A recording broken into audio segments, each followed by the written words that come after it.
Non-human entities live among us covertly, reminiscent of the '80s movie They Live.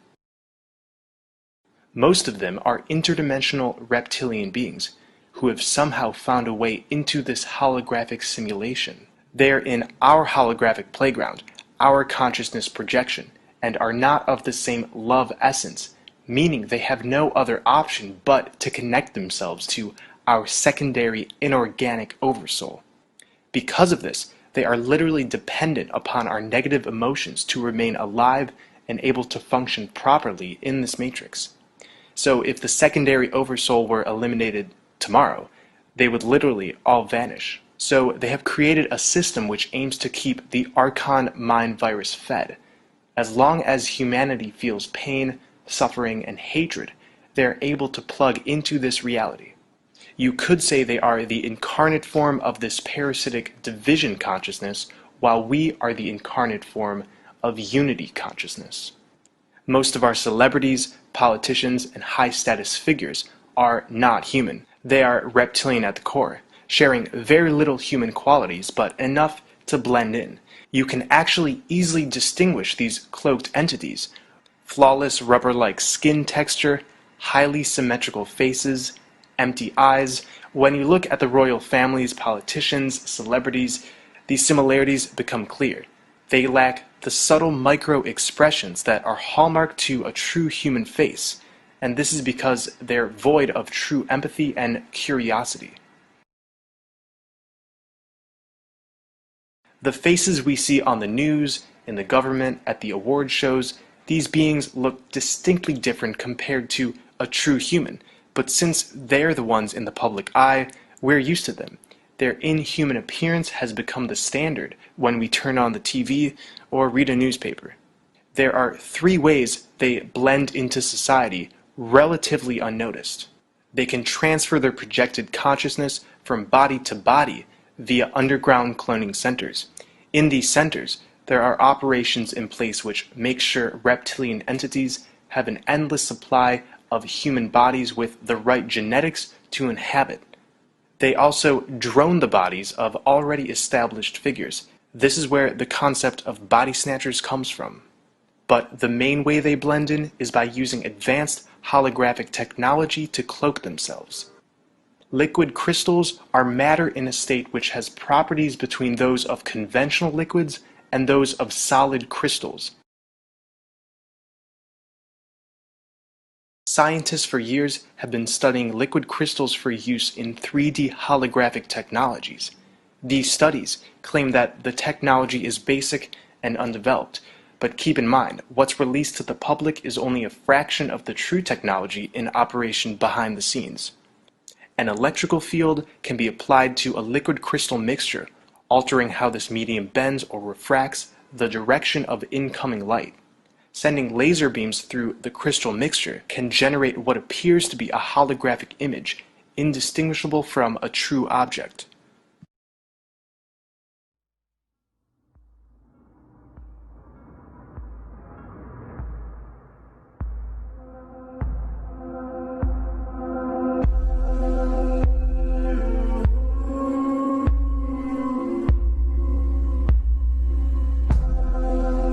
Sometimes there's a breakdown or glitch within this technology, causing the hologram to distort or malfunction.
So there is a combination of cloning and holographic technology being used, and while it may sound confusing, it's possible for these entities to move back and forth from cloned physical bodies to less dense four-dimensional bodies which require use of holographic technology. The reptilian humanoid acts through a hive mind. This is the true reason we have organizations, hierarchies, and governments. They band together in these groups, creating bureaucracies and regulations to abide by and keep themselves nourished. This is the only way they can operate. Individually, they are powerless, but together they are demented, self-serving energy parasites that have a lust for death and total control of others, with a pure, unrestricted hatred for humans. Again, this parasitic consciousness cannot influence reality directly. They must manipulate us into influencing it in a particular way. They will never initiate anything first, since the oversoul they are plugged into doesn't have the essence of creation. Our energy is literally harvested in interdimensional energy centers. When we want to create benevolent, fantastic realities with our divine intent, we are pulling from the energy bank of our oversoul. When the elite want to create malevolent, oppressive realities, they are pulling from the energy bank of the secondary oversoul.